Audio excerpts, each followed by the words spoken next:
அதாவது நடிகர் சங்கம் வந்து ஏற்கனவே வந்து ஒரு அறிக்கை வெளியிட்டிருக்கோம். தானே புயலோட பாதிப்பு வந்து மிகப்பெரிய பாதிப்பு, மிகப்பெரிய இழப்பு. பெரனியல் கிராப்ஸ் வந்து ரொம்ப பெரிய லெவலில் பாதிக்கப்பட்டிருக்கு, அதாவது பலா முந்திரிலாம் பாதிக்கப்பட்டிருக்குன்னு சொல்லி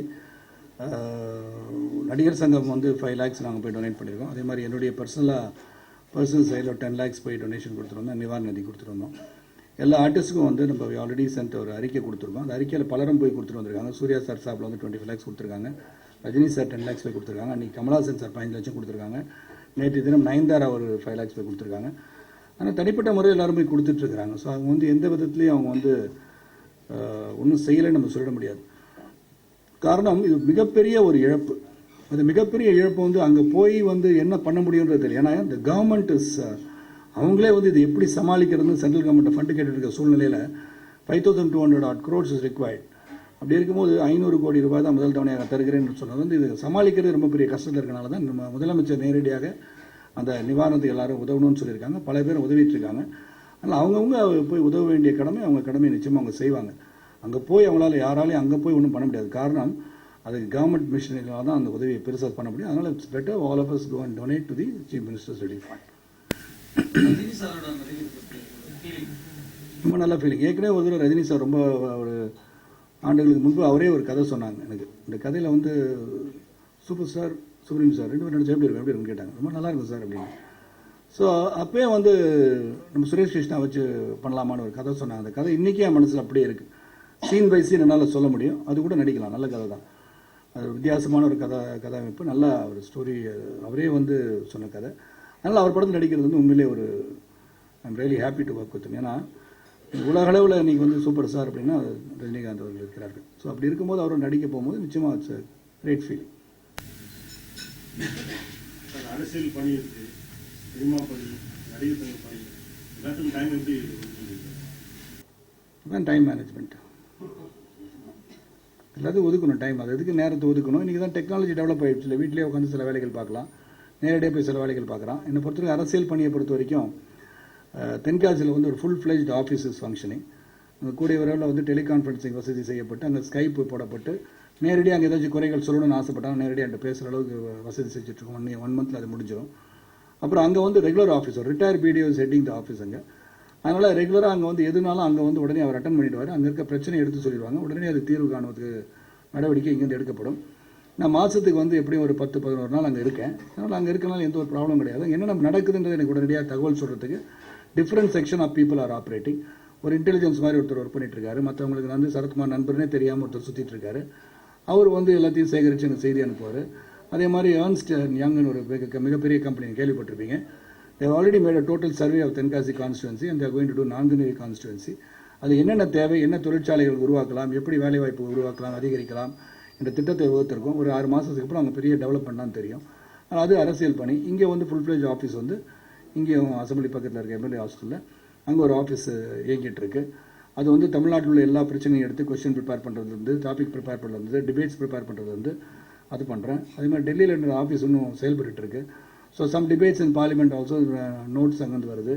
அது இல்லாமல் பிஆர்எஸ்னு ஒரு பெரிய கம்பெனி இருக்குது, private company which is running classes for MLAs and MPs. கிளாஸஸ்னால் ரீஇன்வென்டிங் தெம்செல்ஸ். அங்கே ஒருத்தர் போகிறாங்கன்னா ஒரு அசம்பிளியில் போனால் எப்படி பேசணும், அசம்பிளியில் வந்து இந்த டிபேட்டில் எப்படி பார்ட்டிசிபேட் பண்ணணும், ஒரு மசோதாவை சட்டமாக்குவதற்கு என்ன மாதிரி டிபேட்டில் ஈடுபடணும், இதெல்லாம் வந்து ரொம்ப தெளிவாக சொல்லித்தராங்க. Any laws, any bills that is to be pass, அந்த பில்லை பற்றி விலாவரியாக பேசுறது. இப்போ கூட அண்மையில் டெல்லி போயிட்டு வந்தேன். அந்த ஒரு 3 day கான்ஃபரன்ஸ் மாதிரி அது வந்து ரொம்ப யூஸ்ஃபுல்லாக இருந்துச்சு. லெக்சரர்ஸ் ஃப்ரம் வெளிநாட்டிலேருந்து வந்து பெரிய ஃபினான்ஷியல் ஜெயின்ஸ் லெக்சரர்ஸாக வரும்போது அவங்க கேட்குறது, பேச்சு, டேக்ஸை பற்றி சொல்கிறது, டெவலப்மெண்ட், இண்டஸ்ட்ரி, இதெல்லாம் அது ஒரு பக்கம் என்னுடைய அரசியல் வாக்கை, அரசியல் பயணம். அதே மாதிரி அரசியல் கருத்துக்கள் சொல்கிறது, அறிக்கையை வெளியிடுவது. அப்புறம் வந்து என்னுடைய நேரடி தொடர்புக்காக வந்து முந்தைய அண்ணனின் கடிதம் ரசிக மன்றத்தில் எழுதிட்டு இருந்தேன். இப்போ தலைவனின் கடிதம் எழுதிட்டு இருக்கேன். அது every month teachers with all my programs. அடுத்த மாதம் நிகழ்வுகள் பற்றியும் நடந்த நிகழ்வுகளை பற்றி விவரமாக எடுத்து சொல்லி, கல்யாணம் அட்டன் பண்ணாலும் சரி, ஒரு ஃபங்க்ஷன் போனாலும் சரி, என்ன பண்ணேன் லாஸ்ட் மந்த், என்ன அடுத்த மாதம் செய்ய போகிறேன் என்ற ஷெட்யூல் அவங்கள்ட்ட போயிடுது. அது பண்ணிகிட்ருக்கேன். சினிமா பொறுத்த வரைக்கும் அதுக்கான பணிகளை வந்து கரெக்டாக வந்து மலையாளத்தில் ஒரு மேனேஜர், இங்கே ஒரு மேனேஜர்னு வச்சு சிறப்பாக செயல்பட்டுருக்கேன்.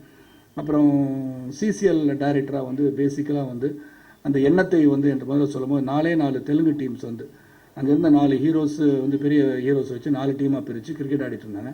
இங்கே வந்து சொல்லி இந்த மாதிரி தமிழ்நாட்டிலையும் இப்படி பண்ணலாமான்னு கேட்டாங்க. தட் ஐடியா வந்து சிசிஎல் வந்து உருவானதுக்கு ஒரு காரணமாக இருந்துச்சு. அந்த சிசிஎல்ல வந்து ரெடானை இன்வெஸ்ட் பண்ண சொன்னேன். ஸோ ரெடான் அண்ட் விஷ்ணு, மூர்த்தி அண்ட் திருமல் இந்த மார்க்கெட்டிங் சைடு இந்த 4 பேர் ஒன்றா சேர்ந்து இன்வெஸ்ட் பண்ண கம்பெனி தான் செலிபிரிட்டி கிரிக்கெட் லீக். அதில் வந்து அப்புறம் லிசி பிரியதர்ஷன், சாஜி, அப்புறம் அந்த பக்கம் வந்து மும்பை ஹீரோஸ் சல்மான் கான், சோஹேல் கான் அந்த குரூப்பு, அப்புறம் பெங்கால் டைகர்ஸை பொறுத்த வரைக்கும் போனி கபூர், ஸ்ரீதேவி, அதே மாதிரி இங்கே AMR group in Andhra captain by Venkatesh, அப்புறம் இங்கே வந்து Karnataka bulldozers one of the top most industrialist mister Ashok Kheny, இவங்களாம் ஒன்று சேர்கிறதுக்கு பெரிய வாய்ப்பு நம்ம உருவாக்கியிருக்கோம். ஸோ இன்றைக்கி வந்து ஒரு ஸ்மாலாக ஆரம்பிக்கப்பட்ட சிசிஎல் வந்து it's got very big exposure. இப்போ அது இப்போ வேல்யூவேஷனே பார்த்தா வந்து பல கோடிக்கு இப்போ வேல்யூவேஷன் வந்துருச்சு. So I'm very proud.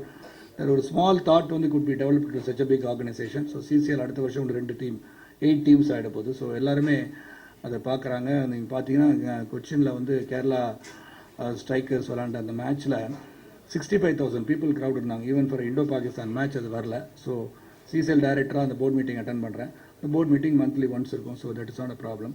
அது பண்ணிடுறேன். குடும்பத் தலைவராக சம்டைம்ஸ் வந்து ஐ ஃபெயில் மிசரபிளி. நீங்கள் படம் பார்க்கலான்னு சொல்லுவேன். முந்தானத்து கூட அக்னிபத் போகலாம். நாங்கள் அக்னிபத் போகலாம், வீட்டில் அக்னி பிரச்சனை மாதிரி பெரிய ப்ராப்ளம் ஆகிடுச்சு. ஆனால் அந்த மாதிரிலாம் கொஞ்சம் நடக்கும். அதெல்லாம் சமாளிச்சுக்கிட்டு டைம் மேனேஜ்மெண்ட்டில் ஓரளவுக்கு சிறப்பாக நடத்திட்டுருக்கு. மாஸ்டர் இன் பிஸ்னஸ் அட்மினிஸ்ட்ரேஷன் வந்து எடின்பரோ யூனிவர்சிட்டியில் முடிச்சுட்டு சினிமாவுக்கு வரணும்னு ஆசைப்படும் போது ஃபர்ஸ்ட் எனக்கே வந்து ஏன் நல்லா படிச்சுட்டு அப்புறம் வந்து வேலைக்கு போயிருக்கலாம்னு நான் முதல்ல நினச்சேன். அதுக்கப்புறம் மாமாமியாவை பார்த்தேன். அதுக்கப்புறம் ஐ சாகர் அண்ட் கேட்ஸ் இந்த மாதிரி ஷோ பண்ணும்போது அதோட இன்டென்ஸ் ஐஸை பார்த்தேன். அந்த வே ஷி குட் பெர்ஃபார்ம் பார்த்தேன். நடிக்கின்ற திறமையும் நாட்டியம் ஆடுகின்ற திறமையும் அதுக்கிட்ட இருந்தது நான் பார்த்தேன். அப்புறம் she wanted to do a course with Anupam Kher. மும்பையில் போய் இந்த கிளாஸில் சேரணும்ப்பா அப்படின்னு சொல்லிச்சு. போய் சேரு அப்படின்னு. அப்போ ஐ நியூ அவங்களோட interest is becoming more and more towards cinema இண்டஸ்ட்ரின்னு தெரிஞ்சுக்கிட்டேன். அனுபம் கேர் கோர்ஸ் முடித்தோடனே when I spoke to Anupam Kher, said Sharad, don't waste Varalakshmi's talent because she has got the potential of becoming a superstarன்னு சொன்னார். அது ரொம்ப பெருமையாக இருந்தது. ஸோ போடா போடின்ற படம் ஷீ இஸ் ஆக்டிங். அதுக்கப்புறம் இப்போ வந்து தெலுங்கில் வந்து நாகார்ஜுன சார் ஓன் ப்ரொடக்ஷனில் அவரோட சன்னோட she doing a Telugu Tamil project. So இந்த படம் வெளியே வரும்போது ஐ திங்க் போடா போடி இட்செல்ஃப் நான் வந்து ஐ சா தி ட்ரெய்லர் எனக்கு காமிச்சாங்க, சாங் காமிச்சாங்க.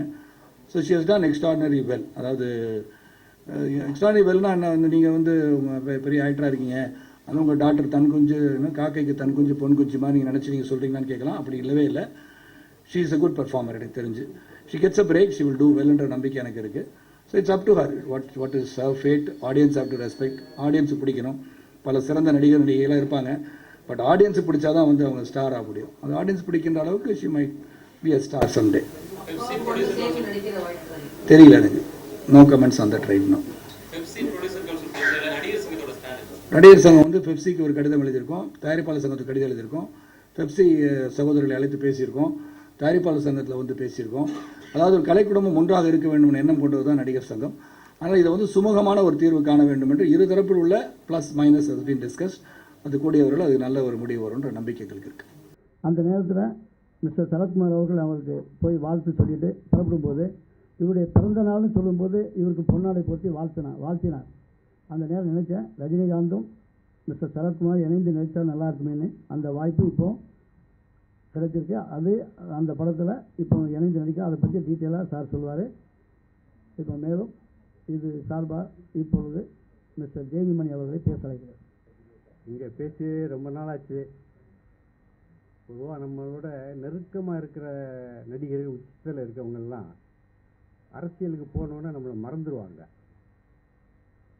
ஒருத்தர் ஃபோன்லேயும் பிடிக்க முடியலை. இப்போ ஃபோன் பேசினாலும் அடுத்தவர் எடுத்து, சார் அவர் ரொம்ப பிஸியாக இருக்கார், சரிப்பா அந்த நம்பரை கொடுத்துருக்கோம் கொஞ்சம் பேச சொல்லுப்பான்னா ஃபோனே வர்றதில்லை. இப்போ வந்து எம்எல்ஏ ஆகிட்டார். அகில இந்திய சமத்துவ மக்கள் கட்சி சார்பில் இருக்காங்க. புரட்சித் தலைவி முதல்வர் புரட்சித் தலைவரிடம் அன்றைக்கு பார்க்கக்கூடியவராக இருக்கார். இவர் நம்மளை மறந்துடுவாரோ அப்படிங்கிற ஒரு நினப்பில் இருந்தோம். ஆனால் இவருக்கு ஃபோன் பண்ணால் உடனே ஃபோன் எடுத்துருவார், இவரே எடுத்துருவார். சார் சரத் சார்னா சார் இவங்க பேரை கூட சொல்லலாம். இப்போ அவர் பேரை கூட சொல்லக்கூட மாட்டேங்கிறாங்க. இங்கே வேறு மாதிரி சொல்கிறாங்க. இந்த மாதிரி நிலைமையெல்லாம் வந்துடக்கூடாதுன்னு தான் என்னுடைய கவலை. அதைத்தான் முதல்ல இங்கே வந்து பதிவு செய்யணும். இன்னும் ஆசைப்பட்டேன், பதிவு செஞ்சுட்டேன். இது எப்படி அவர் காதுக்கு போய் சேரும். ஏன்னா பத்திரிகையாளர்கள் வந்து அவருக்கு எந்த அளவுக்கு உதவி பண்ணியிருக்காங்க, அதாவது பொதுவாக எல்லா நடிகர்களுக்குமே உதவி பண்ணியிருக்கிறோம் நம்ம எழுத்துக்களால். அதெல்லாம் மறந்துடக்கூடாது. அது பொலிட்டிக்கல் போனவுடனே நம்மளையெல்லாம் ஏதோ ஒரு இரண்டாம் தர பத்திரிகையாளர்கள் மாதிரி பார்க்குறாங்க. அது என்னன்னே தெரியல. அந்த நிலைமை சரத் சார்ட்ட இருக்காது. அதனால தான் நம்மளை கூப்பிட்டு இந்த ராசியான இடத்துல நம்மளை பேச வச்சுருக்காரு. ஒரு சூப்பர் ஸ்டாரோட நடிக்கிறதுங்கிறது ஒரு பெரிய சிலருக்கு கனவாக இருக்கும். சுப்ரீமும் சூப்பரையும் இணைஞ்சா எப்படி இருக்கும்? அது ரொம்ப எதிர்பார்ப்பாங்க, ஜனங்களே ரொம்ப எதிர்பார்ப்பாங்க. ஏன்னா அவரும் இந்த அரசியலுக்கு வருவேனா போவேனா அப்படின்னு அவர் ஏப் காட்டிக்கிட்டே இருக்கிறாரு. இவர் அரசியலுக்கு வந்தேட்டார். ஆகவே அவங்க ரெண்டு பேரும் அங்கே கலந்து பேசும்போது பலவித பரிமாணங்கள் புதுசாக இவருக்கும் கிடைக்கும், அவருக்கும் கிடைக்கும். அவன் யோசனை பண்ணலாம், இவரும் சொல்லலாம். அது அந்தரத்தில் நடக்கக்கூடிய பேச்சுவார்த்தைகள் அம்பலத்துக்கு ஒரு நாளைக்கு வந்து தான் ஆகும். என்ன பேசுகிறாங்களோ ஏது பேசுகிறாங்களோ அதெல்லாம் நமக்கு இப்போ அதை விட அவருடைய படத்தையும் அடுத்து இந்த டிராஃபிக்குங்கிற படத்தில் சார் கொஞ்சம் இது நடக்கிறதா கேள்விப்பட்டோம். அந்த அவர் படத்தை அவர் வாங்கி அது பண்ணுறாரு. அதை பற்றி நம்மக்கிட்ட இங்கே விளக்கமாக விவரமாக சொன்னால் கொஞ்சம் நல்லாயிருக்கும். சரத் சார் பற்றி சொல்லணும்னா அவர் கடுமையாக உழைச்சி இந்த அளவுக்கு உயர்ந்திருக்கிறாருன்னு தான் சொல்லுவோம். ஏன்னா அவர் ஆரம்ப காலத்துலேருந்தே நான் ரொம்ப நெருக்கமாகவே பார்த்துட்ருக்கேன். அவர் பழக்கம் வந்து எல்லார்கிட்டையும் ரொம்ப ஒரு சகோதரர் மாதிரி, ஒரு ஃபேமிலி சென்டிமெண்ட்டில் அவர் எல்லார்கிட்டையுமே பேசி வீட்டில் இப்படி இருக்காங்க அப்படி இப்படி இருக்காங்கன்னு சொல்லிட்டு அந்த உணர்வோடு தான் பழகுவார். அந்த உணர்வு வந்து அவரோடவே நின்று போச்சோ அப்படின்னு சொல்லிட்டு ஒரு சந்தேகம் இப்போது இருக்குது. ஏன்னா இப்போ உள்ள இளம் நடிகர்கள் வந்து யாருமே அந்த அளவுக்கு ஒரு பத்திரிகையாளரோட நெருக்கமாகவோ இல்லை ஒரு பேச்சுவார்த்தை வச்சுக்கிறதோ அப்படின்னு சொல்லிட்டு எதுவுமே கிடையாது. நடிகர் சங்க தலைவராக சார் இருக்கிறதால அவங்ககிட்ட ஒரு வார்த்தை 2 வார்த்தை சொல்லி இந்த மாதிரி பத்திரிகையாளர்கிட்ட நல்லபடியாக மூவ்மெண்ட் இருக்கு வச்சுக்கணும் அப்படின்னு ஒரு கோரிக்கை நான் வச்சு